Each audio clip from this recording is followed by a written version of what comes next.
దేశంలో కులాలు లేని ఊళ్ళు, మతాల పట్టింపు లేని పెద్ద మనుషులు, గోత్రాలు లేనోళ్ళు ఉన్నారులా?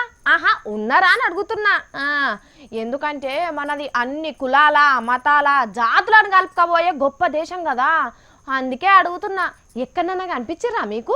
మనిషి పుట్టుకతోనే కులాన్ని మోసుకొని వస్తాడు. ఒంట్లే నెత్తురు లేని మనిషి ఉంటాడేమో గాని కులం లేని మనిషి కనిపించాడు మన దేశంలో. గసోంటిది 30 ఏండ్ల కానుంచి కులం సొంటుకు పోకుండా బతుకుతున్నారు నాగర్ కర్నూలు జిల్లా మహేంద్రనగర్ కాలనీలా.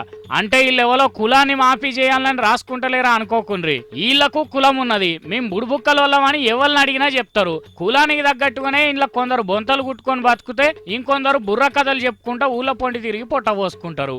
ఇది వీళ్ళ కుల వృత్తి. ఈ ముచ్చట ఏ చదువుకోనోని అడిగినా గానీ చెప్తారు గాని బగ్గ చదువులు చదివి కొలువులు చేస్తున్న తహసీల్దార్లకి ఎరకైతలేదట.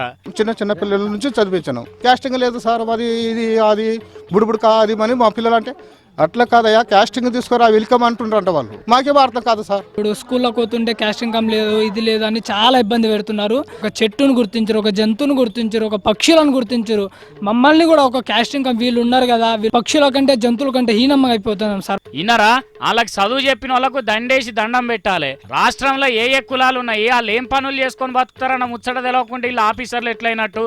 ఏండ్ల కొద్ది ఎంకులాడినా గింతమందిని చూస్తున్నా వీళ్ళు బతుకుతున్న తీరును చూస్తున్నా ఎరకైతలేదా వీళ్ళు బుడుబుక్కలోళ్ళని? మేమేమన్నా ఆఫీసర్ల జీతం పంచేయమంటున్నావా? 3 బెడ్రూమ్ ఇండ్లు కట్టియమంటున్నావా? మా పొలగాన్లు పెద్ద చదువులకు పోవాలని కులం సర్టిఫికేట్ అడుగుతున్నాం. గది ఇయ్యరా అని ఒక్క తీరుగా బాధపడుతున్నారు వాళ్ళు పాపం. మరి రికార్డులా కులాన్ని ఎందుకు రాసుకోలేదో గాని ఆ కులం కానప్పుడు ఏదో కులపోని నువ్వని రాసియాలి కదా ఆఫీసర్లు. మరి వాళ్ళని చూస్తే మనుషులు అనుకుంటారో ఏమో గాని వీళ్ళ కులాన్ని గుర్తించిన వాళ్ళని అయితే మనుషులే అన్నారు. వాళ్ళ పొలగాన్లు చదువుకొని మీదికి రావద్దా అని అంటున్నారు. అంబేద్కర్ సార్ ముచ్చట్లు వినిపించేటోళ్ళు.